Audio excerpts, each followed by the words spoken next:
And SpaceX Endurance, we're ready for comm checks of 1.3 with 4.100. Copy, Dragon. Stand by for umbilical comm check.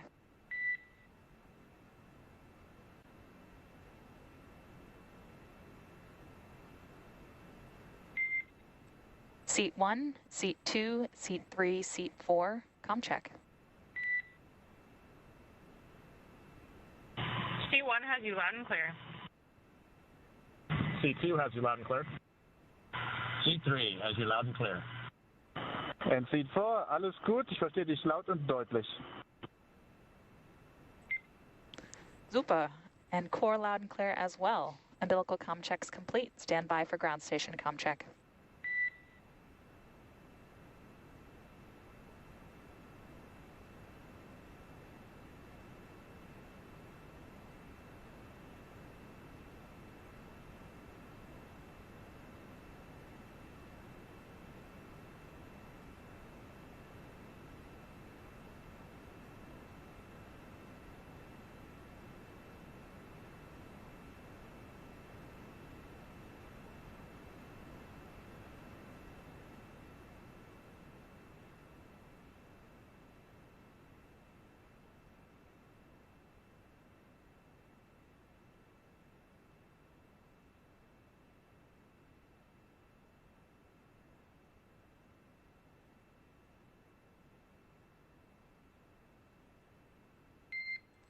Dragon SpaceX comm check. Endurance has you loud and clear. Core loud and clear. Ground station comm check complete. Stand by for TDRS comm check.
Dragon SpaceX comm check.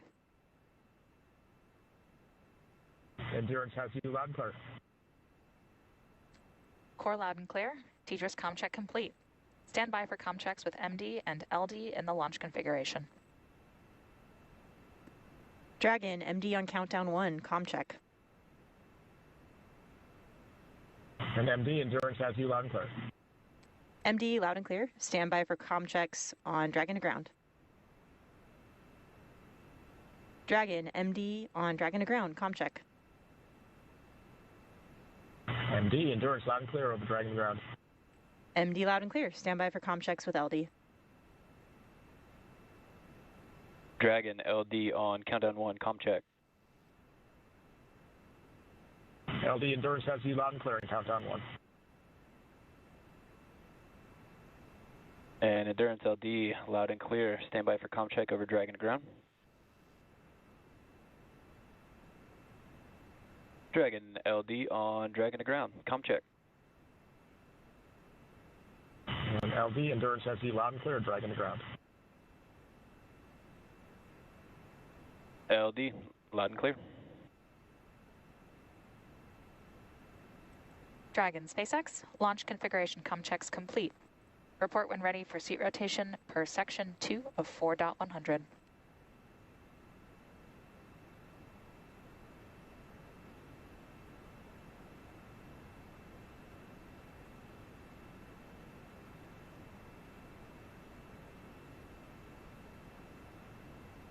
And SpaceX Endurance, we are ready for seat rotation 2.2 of 4.100.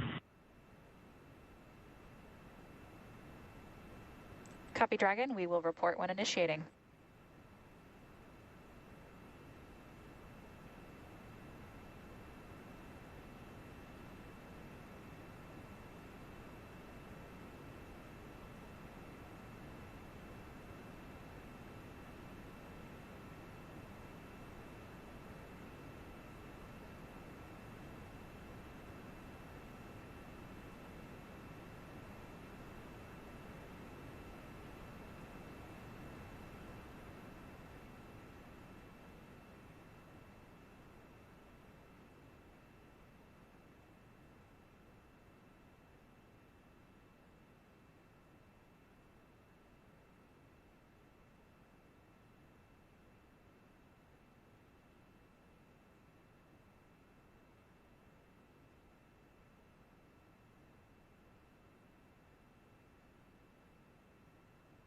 Dragon SpaceX, initiating seat rotation shortly. Endurance copies. We're ready.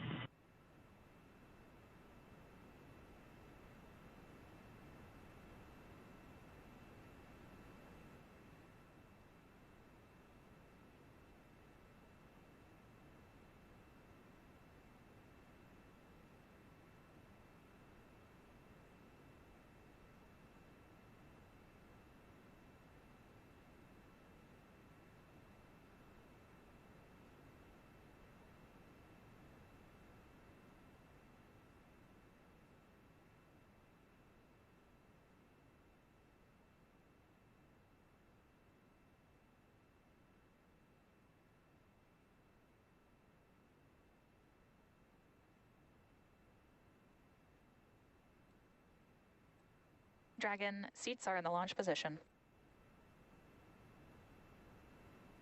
Endurance copies.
And SpaceX Endurance, 4 good lead checks.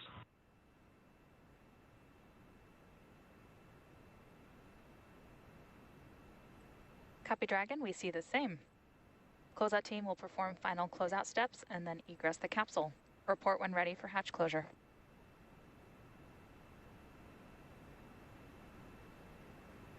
Endurance is ready for hatch closure.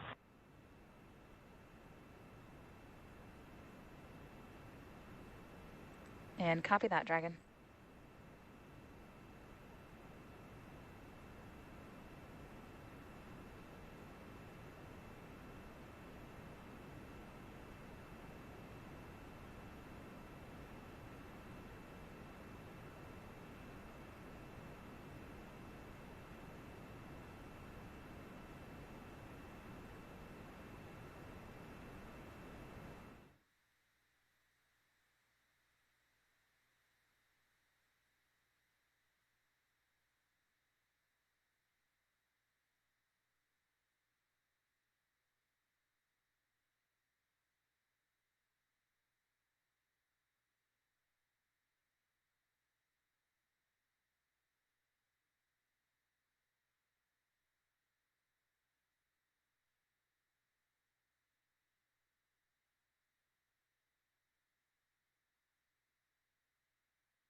Dragon SpaceX, we will be commencing health checks for the launch escape system.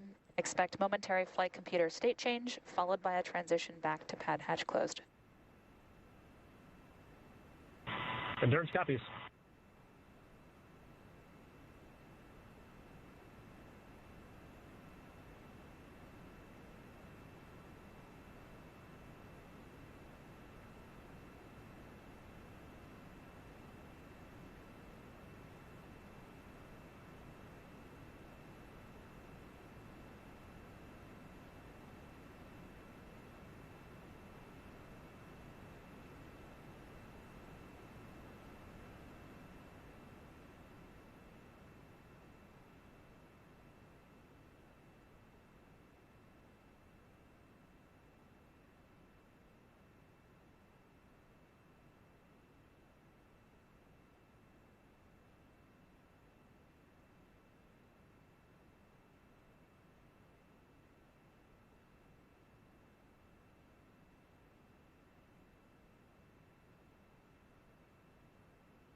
Dragon SpaceX, the closeout team has departed the crew arm. Endurance copies.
Dragon SpaceX, we will be cycling orbit tank isolation valves to equalize low flow pressure at this time. Additionally, you are go for section 6. When ready, report go for launch. Endurance copies. We'll be cycling some pressurization valves, and we are go for section 6.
And SpaceX Endurance, we are go for launch at 6.4, section 4.100.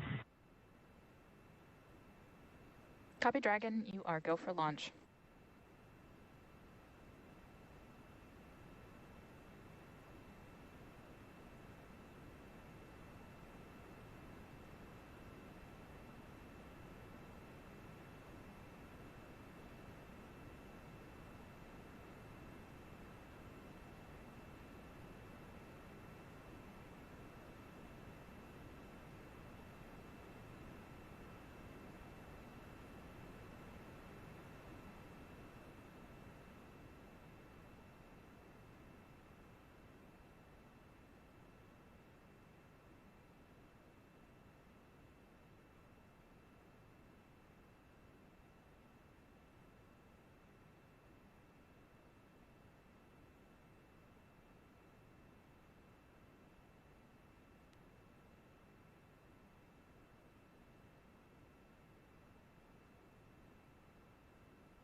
And attention on countdown net. The pull is complete, and teams have pulled go for propellant load and launch.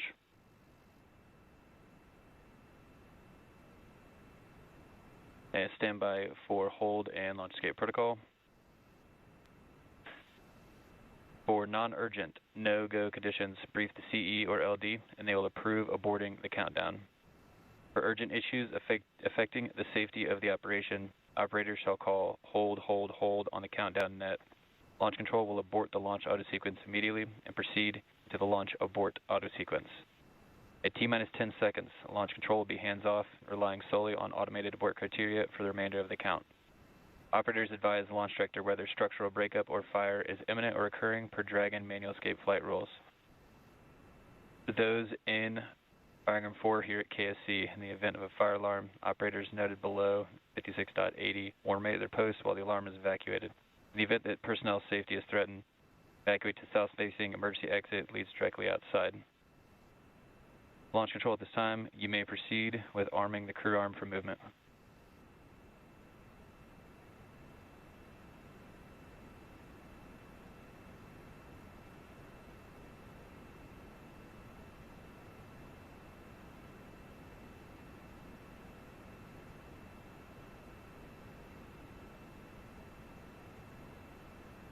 Rear axis arm retraction has started.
Rear axis arm retraction complete.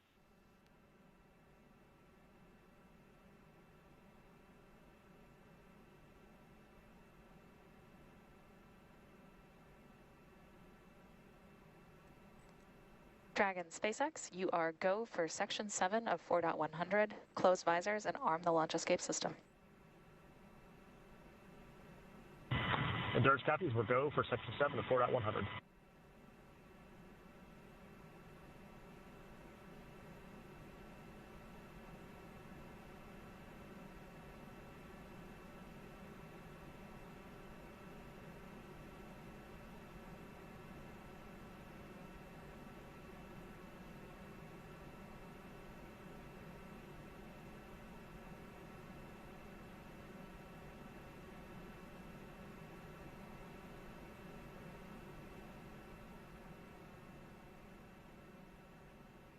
At SpaceX Endurance, our visors are closed. We're arming the launch escape system. SpaceX copies.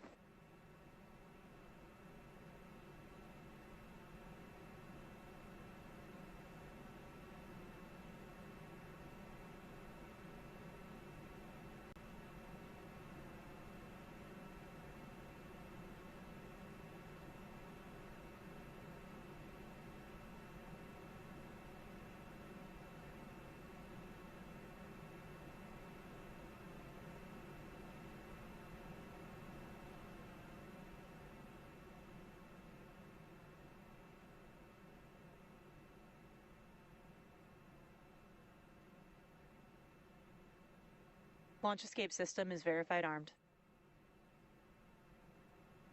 Endurance copies. We see the same.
Falcon 9 propellant tanks will be venting for propellant load in approximately 25 seconds. Expect loud venting.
Propellant load has started.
start of Stage 1 cryohelium loading.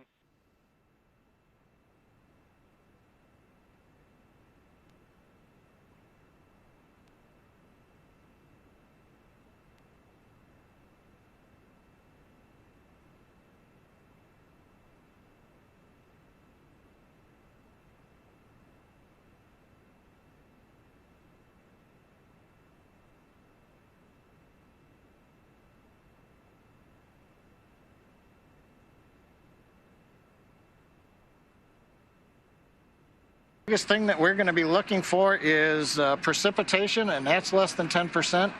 The wind speeds are low, probably about 5 miles per hour or less. So everything is actually looking good. Now, as a reminder, we do have an instantaneous launch time for tonight's countdown. So from this point on, if we hear hold, hold, hold for any reason, we'll have to stand down and target our backup launch opportunity tomorrow night, which is about just under 24 hours from tonight's planned launch. But with that, everything's looking good, and we're going to turn it over to Jesse and Courtney for an overview of what comes after liftoff. Great, thank you, John. We love good news. For Crew-3, the astronauts' flight to station will take about 22 hours. As we await T-0 in just about 28 minutes, the ground operations teams are doing a series of systems checks to make sure both Dragon and Falcon 9 are ready for launch. You're looking at a live view of our teams at the Cape as they prepare for liftoff. As we wait for the launch clock to hit 0, we wanted to give you an overview of what the ascent portion of the mission will look like. Once we hit T0 and a successful launch occurs, we will watch Falcon 9 and Dragon lift off from the historic launch pad 39A and make their ascent.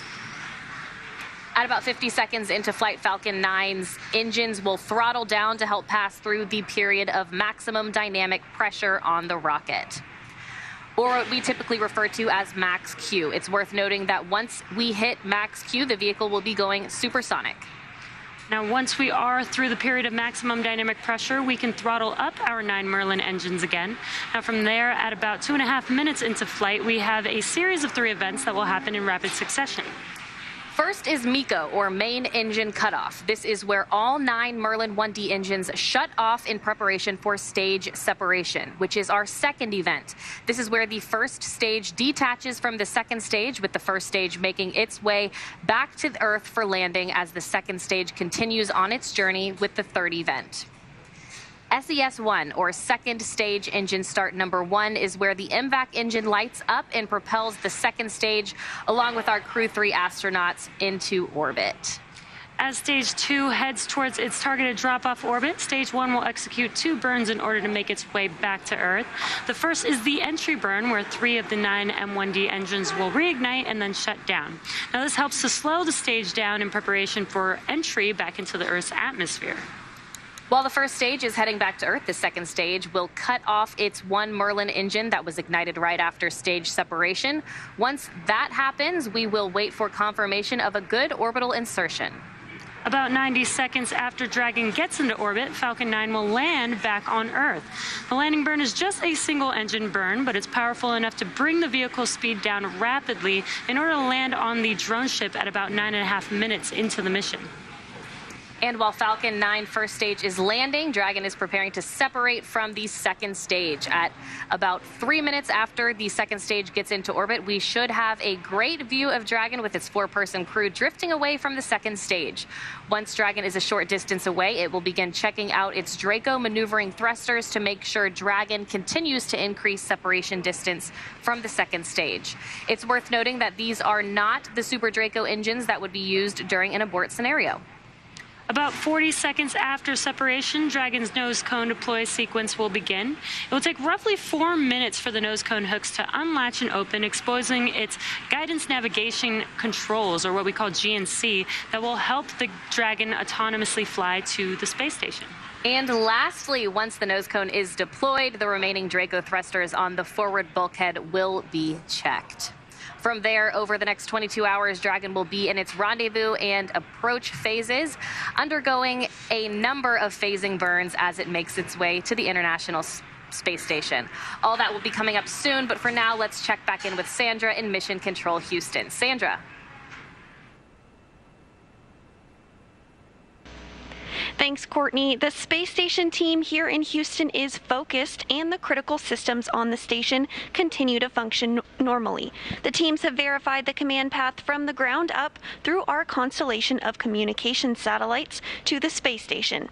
Everything is nominal, and the station will be ready to receive Dragon tomorrow.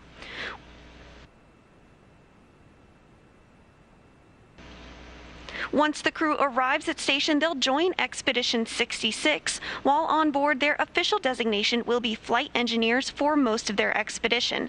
At the back end of their journey, Tom Marshburn will assume command of the station from current space station commander Anton Shkaplerov. Flight Director Rebecca Wingfield is on console now, leading flight controllers in Houston for launch, and will also lead teams for docking tomorrow. A reminder that a launch today will take about 22 hours to get to station, with the docking to the Node 2 forward port scheduled tomorrow, November 11th at 6 p.m. Central Time. Once Dragon is fully docked to the station, the team here in Houston will assist the Dragon and space station astronauts with leak checks as they work to open hatches on both Dragon and inside the station's pressurized mating adapter. We expect hatch open to take place approximately 2 hours after docking. That's it for us here in Mission Control Houston. I'll send it back over to the team in Florida. Daryl? All right, thanks, Sandra. We are back here at the Kennedy Space Center, circling about that mock Dragon behind us. Yes, pretty. It's a pretty capsule. This lady right here flew on one, Crew-1, not too long ago, and had an incredible experience, 6 months up on the International Space Station. Yes, 6 months. It's hard to believe that I've been home 6 months already, but here you are, here ready to watch a launch. Watching the next one go.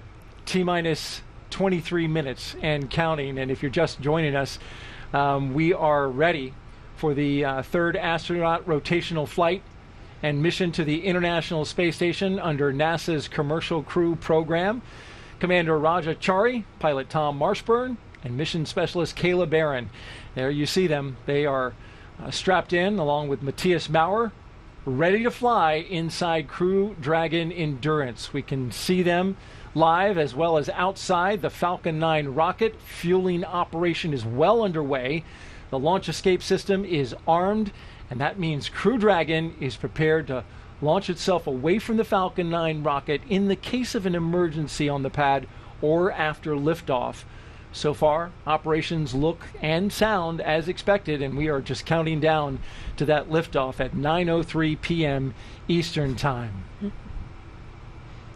You can see the steam as it comes off, the condensation as it comes off the rocket. I've noted in past launches that as it fills with fuel, the entire first stage begins to let off, and it kind of gives you a marker of exactly where in the rocket they are. It's almost like a little fuel gauge. Exactly. Yep, because the fuel and oxidizer are cryogenic, they are extremely cold, and so you just see them condensing the air around it. And of course in Florida we've got lots of moisture in our air to condense. We sure do. There's some onshore flow, a weather pattern that is bringing moist air off the Atlantic Ocean, and so with this lit up, we should see a lot of this condensation coming off this particular rocket. The mission is the continuation of rotational crew flights to the International Space Station from U.S. soil on private rockets and spacecraft. This would not be possible without the success of NASA SpaceX Demo 2 test flight last year and the safe delivery of Crew-1 astronauts, including my co-host Shannon Walker, to the space station last fall for a long-duration mission. Crew-1 is back home, of course, and we have one of the mission specialists with us right here today. As you're counting down, we're only 21 minutes out from launch, Shannon. What is going through your head in this moment? Boy, this is really, things get even more intense and more exciting. You can feel the rocket being fueled. You know you don't have too much longer, so you're really thinking about what you're going to need to do as soon as those engines light. T-minus 21 minutes and counting. The excitement levels rising for the crew inside. Crew Dragon Commander Raja Chari, he'll be making his first trip to space. And as commander, he is responsible for all phases of flight, from launch to re-entry Chari is a colonel in the U.S. Air Force. He holds degrees in astronautical engineering and aeronautics. Chari is also a combat veteran, having flown F-15E aircraft during Operation Iraqi Freedom and deployments in the Korean Peninsula. As a test pilot, he has accumulated more than 2,500 hours of flight time in various military aircraft. His pilot is Tom Marshburn, sitting right to his right. You see Chari there on the left. Marshburn is suiting up for his third space flight. As pilot, he is responsible for spacecraft systems and performance. He previously flew on the Space Shuttle Endeavour and STS-127 and on the Russian Soyuz. Load complete. In Expedition 3435, while helping to assemble the International Space Station on STS-127. In that flight, Marshburn performed 3 spacewalks totaling almost 19 hours. It was just go, go, go. A North Carolina native holds degrees in physics and medicine. In fact, he was an emergency medicine doctor. Yes, he was. Mission specialist Kayla Barron, she's about to make her first trip to space. In this role, she will work closely with the commander and pilot to monitor the spacecraft during the dynamic phases of flight. The Washington State native has degrees in nuclear engineering and systems engineering. As a submarine warfare officer, she was a member of the first class of women commissioned into the submarine community, and she deployed 3 times while serving aboard the USS Maine. And lastly, on the end there in this shot is mission specialist Matthias Maurer. He will be making his debut spaceflight. He will be the second European astronaut to fly on Crew Dragon. Maurer is from Sankt Wendel, Germany, and is a doctor of materials science and engineering. He is the inventor of more than 10 patent applications, and he joined the European Astronaut Corps in 2015. Maurer has spent 16 days in underwater training during a NASA Extreme Environment Mission Operations Challenge, and he's trained in sea survival training off the coast of China. And an interesting note about Maurer, he will become the 600th person in space. 600. Yes, even though all 4 crew members will be traveling to space at the same time, we have to assign numbers, and he is number 600. He's landed on that big milestone. Chari gets 599. Barron is 601. What was Shannon Walker?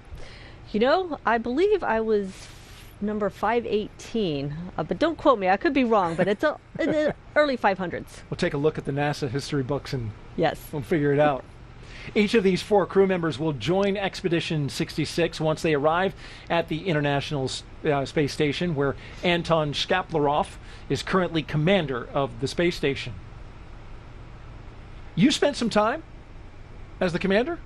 I spent a very brief amount of time as commander. Right at the end of our crew's time up there for about 2 weeks, I was commander after the Soyuz crew left.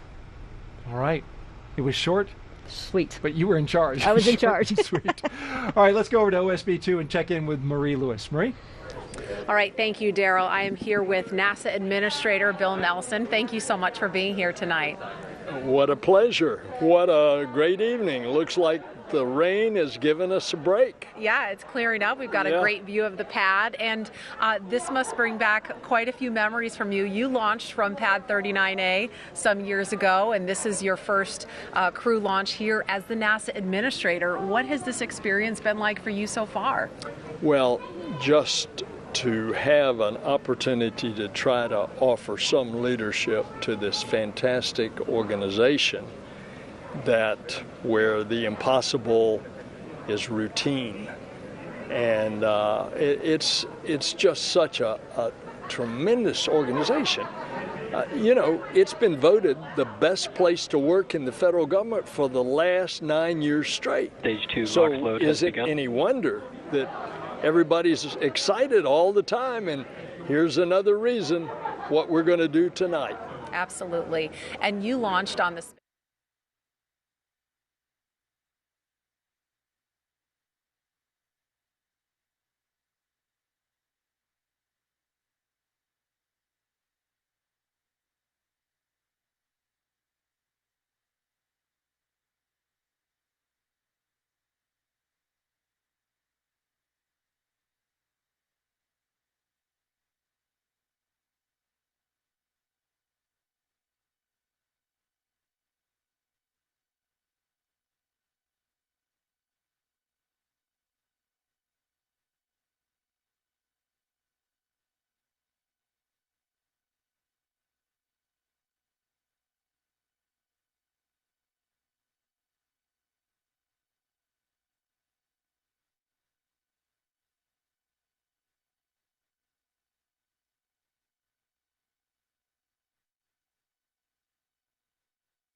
Intensified liquid oxygen loading is also underway on the first stage. We're about 3/4 of the way full, and we began loading liquid oxygen on the second stage about 5 minutes ago.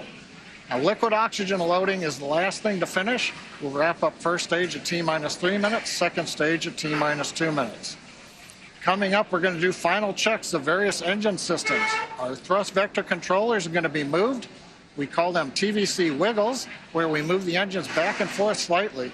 We'll also be moving throttle valves on the engines to make sure that they are responding to commands from the ground in preparation for flight. The Dragon mission director has reported their team is working no issues. We're going to hear from Dragon in about a minute here on the countdown. Their comm checks are complete. You can see the axis arm is retracted. The launch escape system is armed.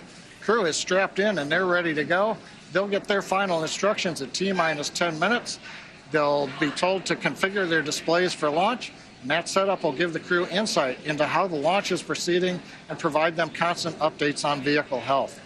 At T-5 minutes, we'll be in terminal count, and Dragon will go to internal power, and we'll hear continued callouts on the countdown net as we get closer to liftoff. And finally, easy to say, range is go, weather is go. So right now, Courtney, we're coming up on T-10 minutes.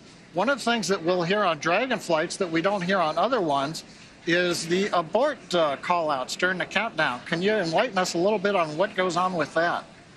Yeah, John, great to hear that everything is going well. We're continuing to track that Dragon and Falcon 9 are ready for launch. But just in case anything were to happen, Dragon is fully prepared to initiate an abort. Upon liftoff, you'll be hearing number and letter combinations on Dragon's trip uphill, which will mark different abort zones throughout the flight, the number signifying the stage of flight and the letter as the abort Dragon zone. SpaceX, The first confirmed crew displays are configured for launch. Copy. Endurance displays are configured for launch. And copy that. Crew-3, we are honored to have you at the controls today as the first crew to fly aboard Dragon Endurance. We wish you a great mission, viel Glück, Godspeed, and enjoy the ride. Thanks, Sarah. And sometimes when you try to fly on Halloween, you get a trick instead of a treat. But how honored and appropriate to get to fly Endurance on Veterans Day. We're proud and honored to represent the SpaceX and NASA teams as we head to the ISS to live and work on groundbreaking science for the next 6 months. And there we have it, some final words from the crew aboard Dragon, and a good luck from the Corps here on the ground to the crew. John, with everything still looking good, that next milestone of engine chill is coming up next. That's right. The next major event that we have is T-7 minutes. It's what we call the engine chill event. The big thing that happens there is we open the pre-valves that feed the Merlin 1D engines. So super chilled liquid oxygen will be trickling through the inlet to the Merlin turbo pumps, and that'll help chill those turbo pumps down before we hit them with the full flow of liquid oxygen during the ignition sequence in the last 3 seconds before T0. So what we'll hear is a call out says stage 1 engine chill has started. We'll be monitoring all 9 engines to make sure the aux fuel pre-valves are all open. We're also chilling down second stage engine as we get ready for launch. And you'll hear an additional chill down of the second stage called out once we get into flight a little bit before 2 minutes into flight, when we'll do a final chill of the upper stage engine turbo pumps. And if you might be able to hear behind me here in Hawthorne, a lot of energy. Folks are gathered around Mission Control Center, watching on the big monitors as we get ready for launch in just over 7 minutes and 40 seconds. Now, in addition, as I mentioned before, as we get ready at 7 minutes to open the pre-valves and begin the engine chill sequence, we're also getting ready then to move into check-out reviews. The fuel trim valves are being cycled, make sure that those are working. We use that to throttle the amount of propellant going through the first stage down to the engines as we go through flight. Coming up on T-7 minutes, we'll listen into the countdown now.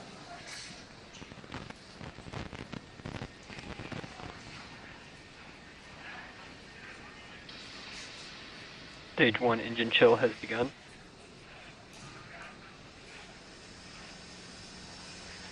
So you've heard it. We're through another milestone. Next one coming up here at 6 minutes. Yep, that's right, John. And that RP1 kerosene is filling that second stage. We're anticipating a little longer for that first stage to be completely filled with that RP1 refined kerosene. Liquid oxygen will continue to flow through the first and second stages up until the final few minutes before launch. That next call will be that the stage 1 RP load is complete, coming up now in about 15 seconds. Stage 1 We'll RP1 stand by load for that complete. call now. And confirmation, we have a complete fill of RP1 on the first stage. Now the first and second stage are completely filled with that RP1 kerosene. Now just under 6 minutes to launch until that instantaneous launch window today. The next milestone will be for Dragon to transition to configure for terminal count, and that's when Dragon's onboard computers will take control of the vehicle, and Dragon will be on internal power, no longer relying on those lines from the ground. From there, Falcon 9 tanks will pressurize for strong back retract. That'll be another visual milestone. The clamps just below Dragon's trunk will open, and the strong back will tilt back just 2 degrees, then right after liftoff, back to 45 degrees. Again, RP1 kerosene filled on both the first and second stages. Liquid oxygen continues to flow through on the first and second stages. Standing by now for that call that Dragon has transitioned into terminal count.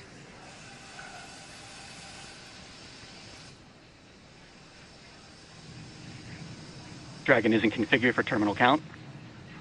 Falcon 9 propellant tanks are pressurizing for strong back retract.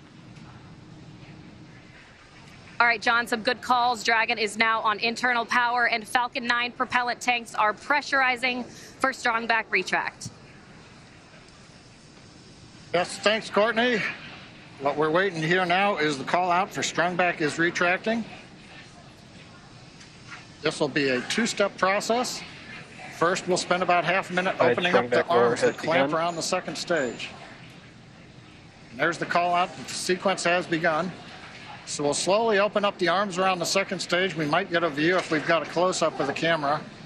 Then once the arms are open, the strong back alongside Falcon 9 will retract about 2 degrees away from the rocket. It'll stay there all the way through liftoff, and then as Courtney mentioned, at liftoff, hydraulics will then pull it down to about a 45-degree position above ground, and that'll give us the final clearance. It's that strong back right now that is providing the liquids, the gas connections, the electrical connections to the launch vehicle, especially the second stage.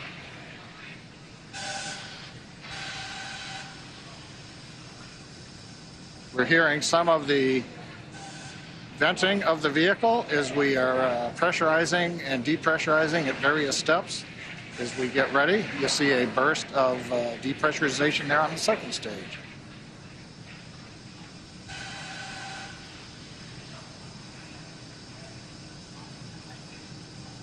That's right, John. We're also anxiously awaiting the stage 1 liquid oxygen is complete on the first stage. You should hear that call coming up here shortly.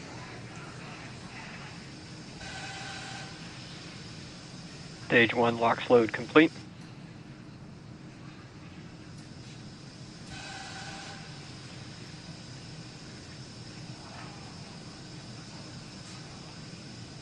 And confirmation that the stage 1 LOX load is complete.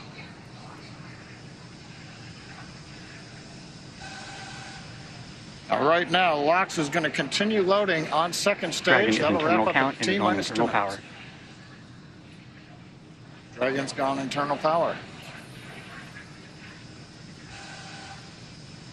Now again, at T-minus 2 minutes, we'll finish liquid oxygen loading. And then a typical event, we will drain the propellant lines that go along the strong back, and we'll typically get a large cloud of condensation at about 90 seconds before launch as we see the propellants come back down off of the strong back to prepare for liftoff.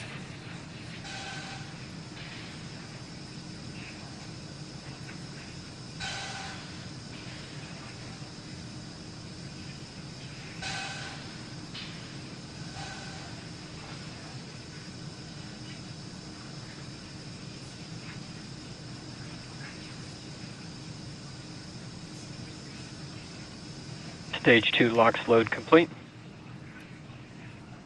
Dragon is in auto idle. All right, Falcon 9. With that, Falcon 9 is fully fueled. We have fuel on both the first and second stages, and both stages are filled with liquid. Loud venting.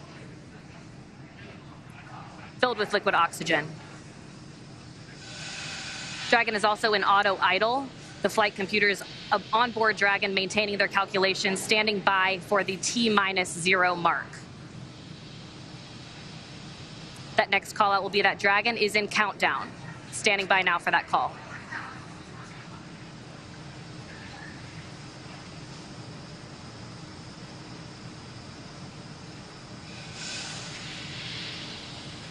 FTS is armed, Falcon 9 is in startup and is now controlling. Dragon is in countdown. All right, the final minute before launch. Just 47 seconds to go. Everything is ready for an on-time launch today. Go for launch.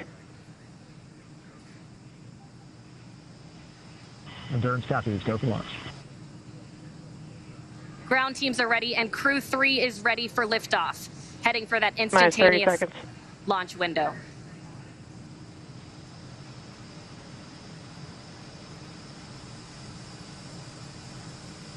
"20 seconds to liftoff. T-minus 15 seconds. 10, 9, 8, 7, 6, 5, 4, 3, 2, 1, 0. Ignition. And liftoff. God. Free.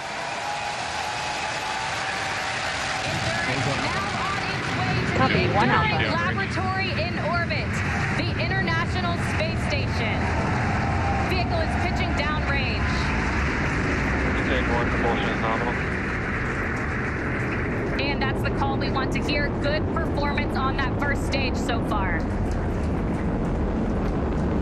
T plus 30 seconds. Falcon 9 powered by 9 Merlin 1Ds. Pushing Dragon into low Earth orbit on the way to the International Space Station. Power and telemetry nominal. Stage 1 throttle down. And we're into the throttle bucket in preparation for max Q.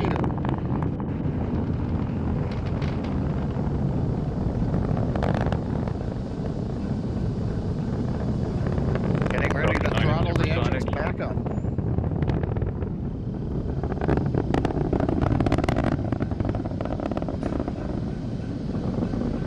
Stage 1 throttle up. Execute.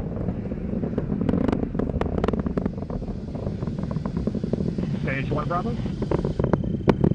Copy, 1 Bravo. 1 Bravo call is for the second stage abort mode on the first stage. That is going to take them through the first stage, burning just before the second stage activates off the coast of North Carolina.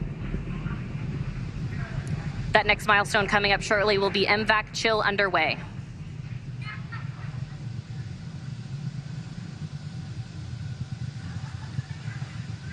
MVAC chill underway. There's the call out. We're getting the second stage engine turbopumps ready for their ignition coming up in just a little more than 40 seconds. We've got the major events coming up here shortly. We're going to get main engine cutoff at 2 minutes 36 seconds. The stages will separate, and then the second stage will ignite, carrying Dragon on its way into low Earth orbit. Everything continues to look good. Stage 1 throttle down. Stage 1 throttling down at 3.5 Gs.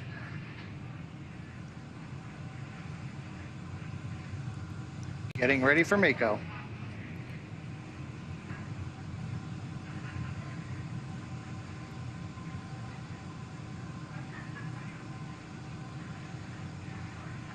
MECO.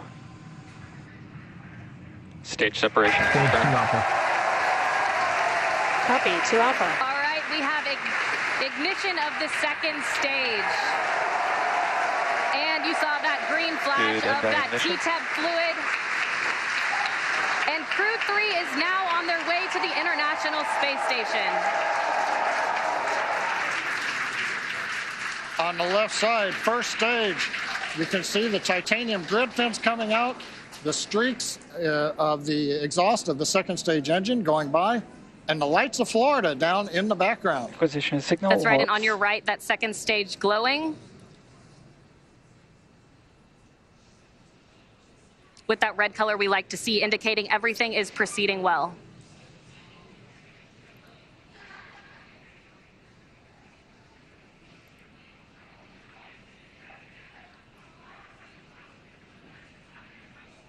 Now 3 minutes and 40 seconds into flight. Everything's still on track.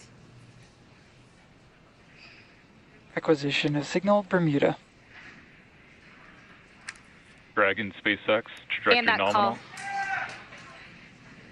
That call out of acquisition of Endurance signal copy. Bermuda, that just means the Bermuda ground station has the signals from the second stage of Dragon and Falcon 9. Now, currently on the first stage, we are coasting to apogee, beginning a slow 180-degree pitch, so that when the vehicle comes back through the atmosphere, the engines are pointed down towards the drone ship when we do the relight. Relight for the entry burn will come at T plus 7 minutes and 30 seconds, 3 minutes from now. Currently, the first stage about 166 kilometers up, continuing to coast to apogee for another brief period.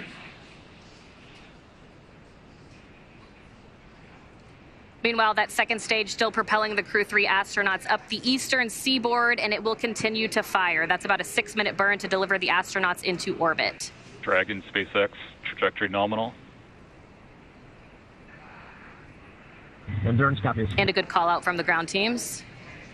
I always love to hear trajectory nominal, and the crew gets to hear it too on the call out. Acquisition of signal, New Hampshire. And the New Hampshire tracking station has acquired the telemetry signal.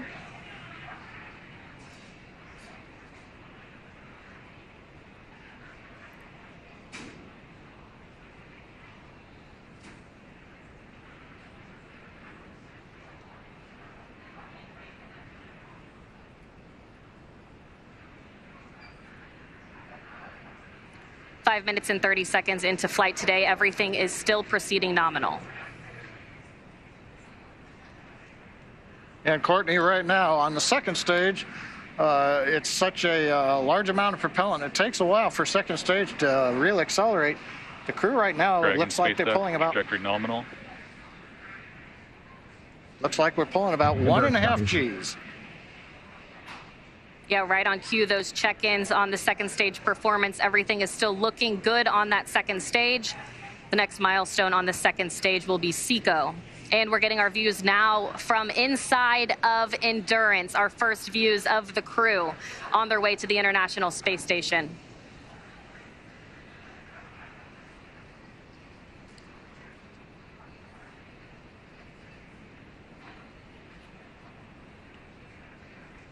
We're 1 minute away from entry burn of the first stage. Hopefully we'll get a camera view back on the first stage as we light the 3 engines to come back into the Earth's atmosphere.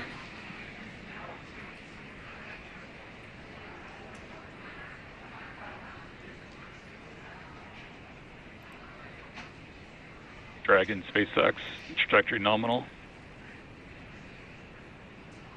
Endurance copies. Another good check-in with the crew, confirming everything is still looking good so far on both ends.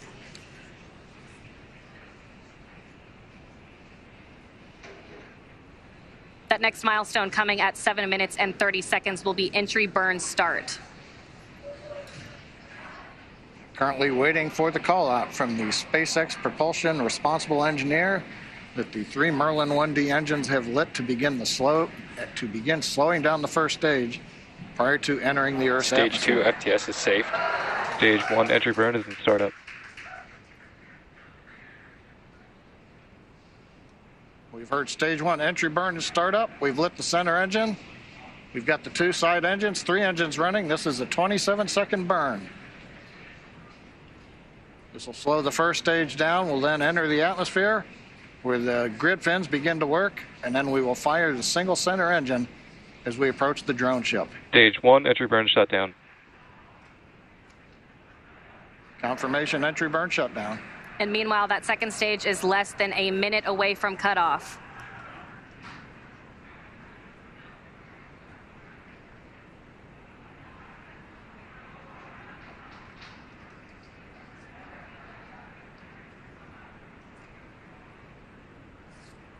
Stage 2 and terminal guidance.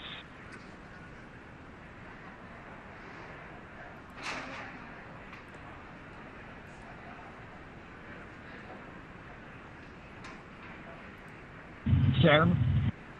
Copy, Shannon. There's that call for Shannon. Stage 1 is transonic.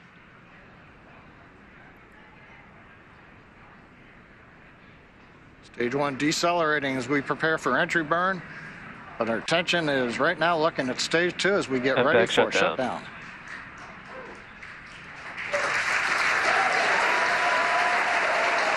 Stage 1 landing burn.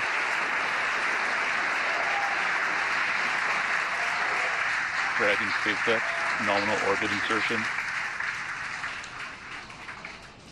And the second stage has done its job. Our Crew-3 astronauts have been delivered into orbit. Stage 1, landing leg deploy. Landing leg deploy. Endurance copies. We feel Flico and FILE confirms we are in space. Dragon SpaceX, launch escape system is disarmed.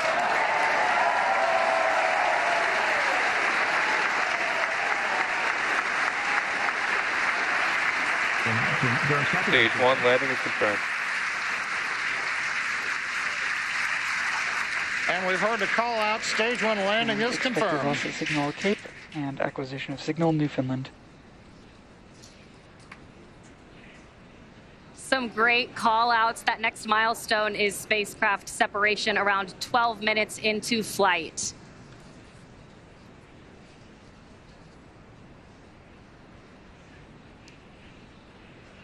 Getting a view now of the Crew-3 astronauts from a camera aboard Dragon. The crew now coasting in low Earth orbit, still attached to that second stage. Again, that next milestone coming in about 2 minutes.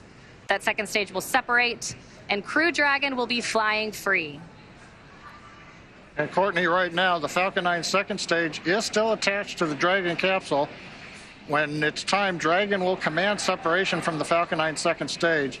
Right now, that second stage, under control of its flight computer, is essentially going through a sequence to idle the second stage, make sure we're not pulsing any of the cold gas thrusters, the engine has been purged out.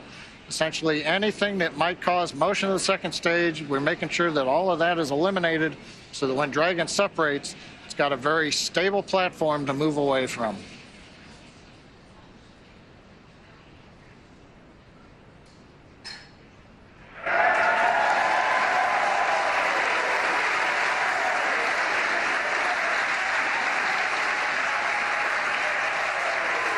The cheering in the background, they're getting video back of Falcon 9 first stage on drone ship as we get ready for Dragon separation.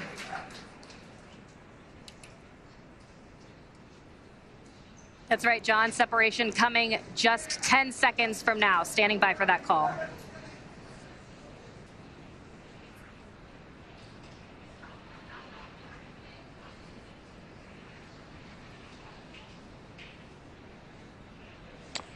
Expected loss of signal, Wallops.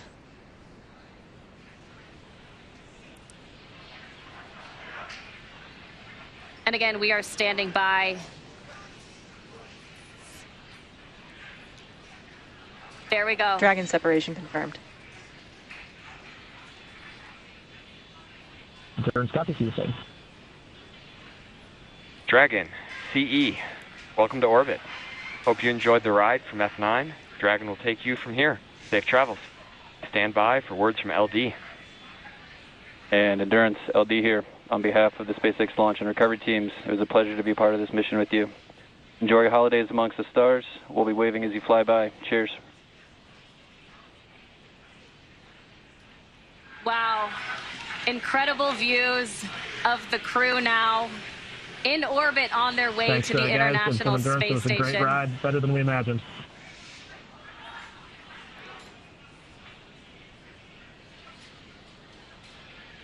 And some final words from the crew as well. There they are, our Crew-3 astronauts. Now in orbit. That next milestone will be the deployment of the nose cone. That'll be about a 5-minute process. It'll expose those forward bulkhead Dracos and will prepare them for checkouts as well. Courtney, watching them in zero-G right now, working their displays, it looks so easy, but we had the benefit of watching the launch team, the spacecraft team, the NASA team, everybody working here for the last weeks, working through this, and it's good to see it come out looking just so easy right now. Yep, it's been a long time coming, and we're so excited to see them in orbit. Dragon, SpaceX, nominal dehumidifier activation and service section Draco checkouts. Endurance copy, VCSA will be opening visor slowly. Well, it was a beautiful launch from here at Hawthorne headquarters, at SpaceX headquarters here in Hawthorne. I can't imagine how the launch looked from over at Kennedy Space Center. Yeah, pretty incredible launch. We also got to see their zero-G indicator on the screen. It looked like a little turtle, so I'd love to hear the story behind that. But an amazing launch, an amazing day so far. Yeah, that's right. And with that, we'll go ahead and send it back to Kennedy Space Center. Daryl, how was the launch from your end? Well, it was simply stunning. Thanks. We're back here at the Kennedy Space Center with Shannon Walker, Crew-1 astronaut, mission specialist from that mission.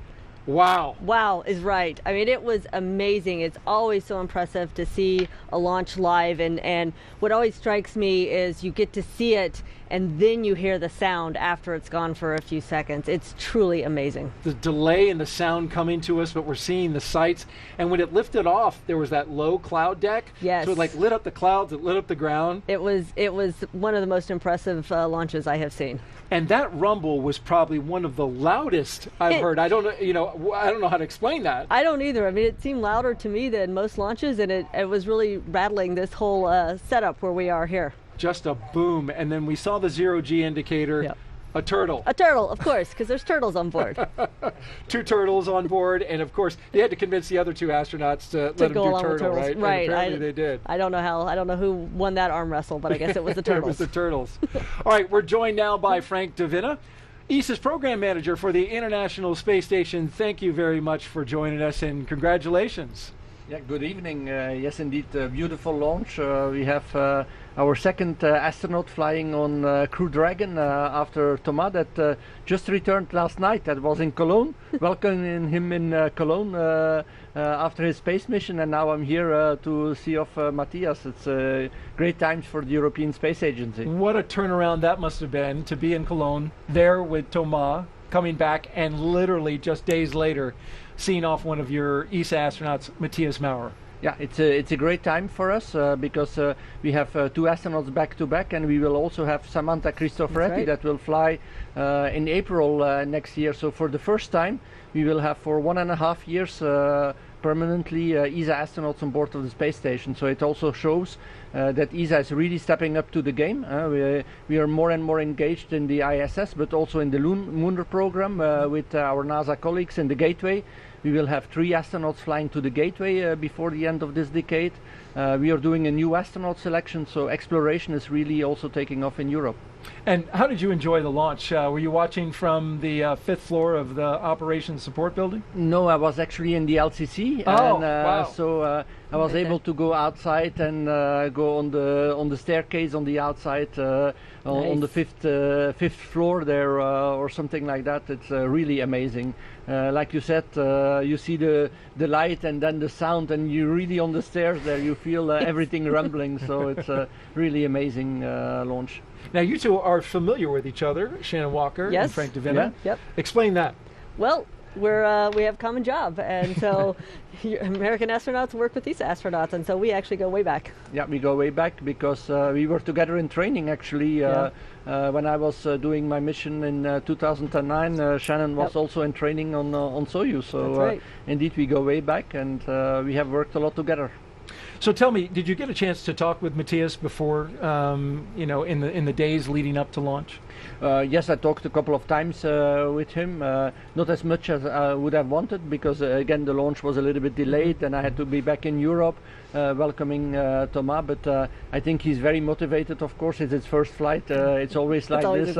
Of course, also a little bit curious what's going to happen, because it's different. The second flight and the first flight is totally different. At least for me it was, because you go into the unknown, and it's always a little bit scary to go into the unknown. You know that the people expect a lot of you. Matthias has a whole science program, not only an ESA science program, but also for the benefit of NASA, JAXA, and of course every astronaut wants to perform to the best of his abilities, and of course that also brings these thoughts with him. But I told him that he was excellent in training, and I'm sure that he will do a great mission as well. ESA Program Manager for the International Space Station, Frank De Vinne, thanks for joining us in the post-launch interview. We really appreciate it, and congratulations. Thank you very much. All right, let's send it over to Marie Lewis at the Operations and Support Building with another guest. Thank you, Daryl. I am here with NASA Associate Administrator Bob Cabana.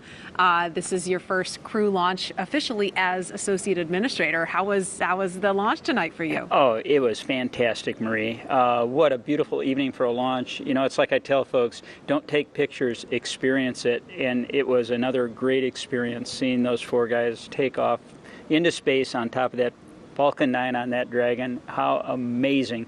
What a great partnership we have with SpaceX to enable that. I couldn't be more proud of our team in what we've accomplished.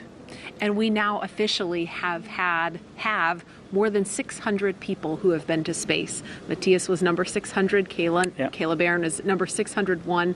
What do you think about the trajectory that we're on for human spaceflight going forward? Well, it's absolutely outstanding. You know, what we want to do is enable a commercial economy in low Earth orbit so that we can focus on that really hard job of exploring beyond our home planet, going to the moon to learn what we need, going to the moon in a sustainable way so that we can learn what we need to go on to Mars eventually, establishing that presence in our solar system beyond our home planet. And to do that, we want to commercialize low Earth orbit and get as many folks as we can go into space. And that's what we're enabling right now. I think it's an amazing time for America's space program. We are definitely at an inflection point on how we are commercializing space. And how about the future of the International Space Station in particular?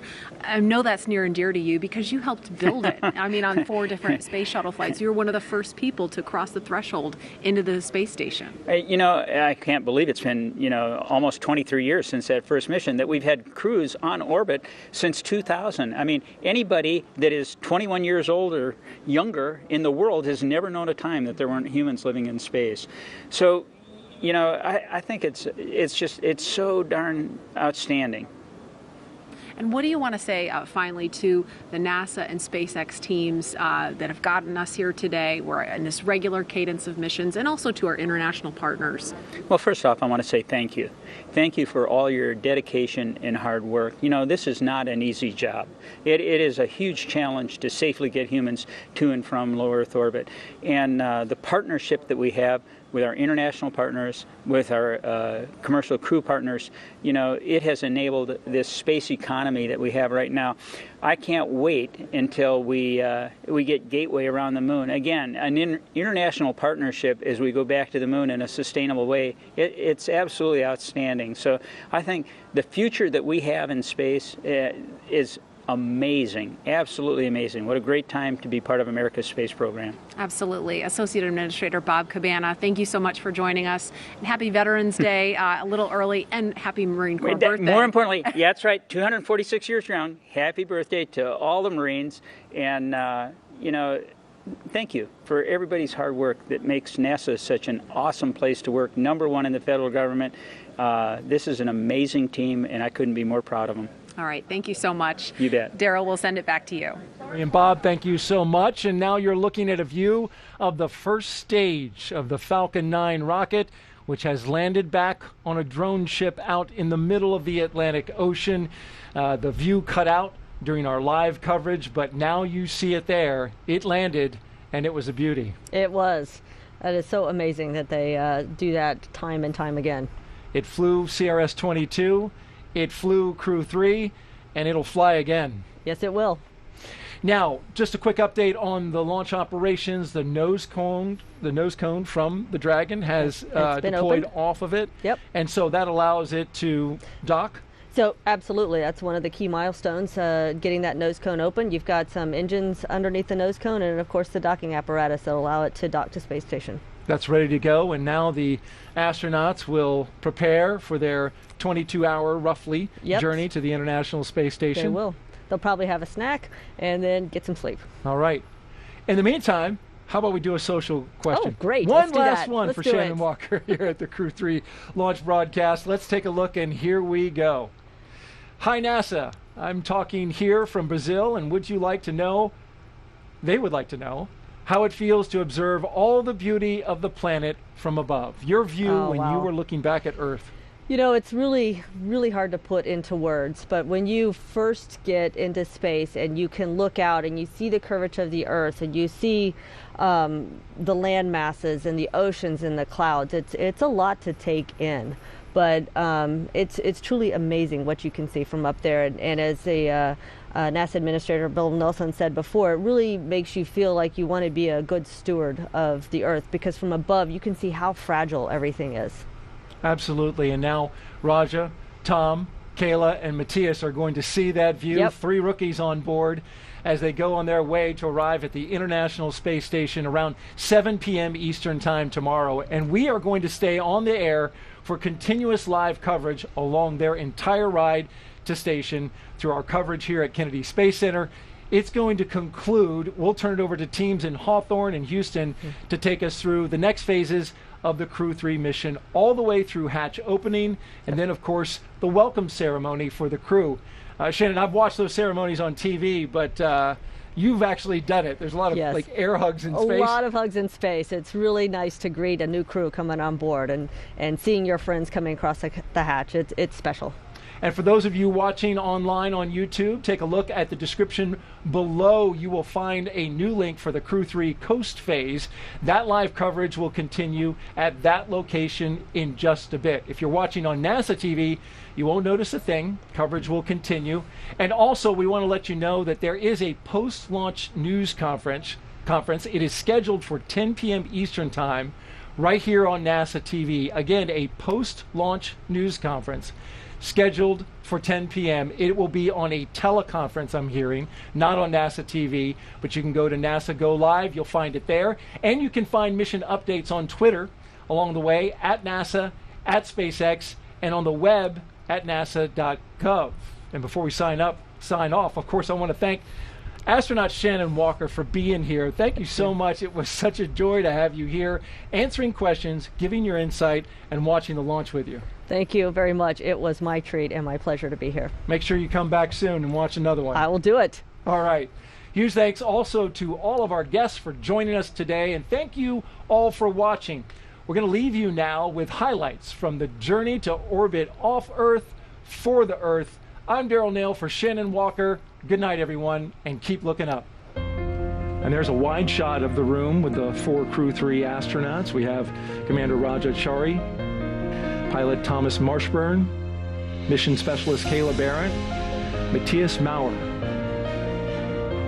And here they are, the 4 Crew-3 astronauts, as they walk down the hallway on their way out of astronaut crew quarters.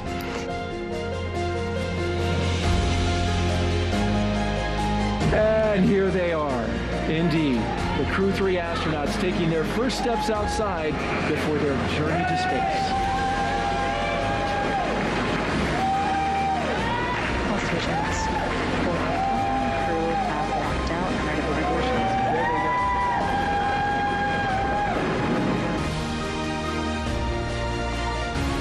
There's a view inside the Crew XSR as they make their way looking out the windows. We'll watch Tom ingress to the Dragon capsule carefully. Watch your head. Yep, watch your head, watch the seals. 4 crew members of Crew-3 now inside Dragon.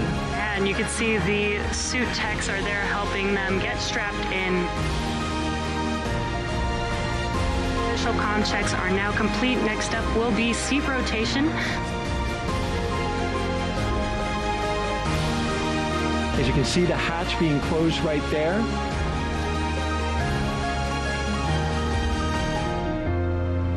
And there is the retraction. 3, 2, 1, 0. Ignition. And liftoff.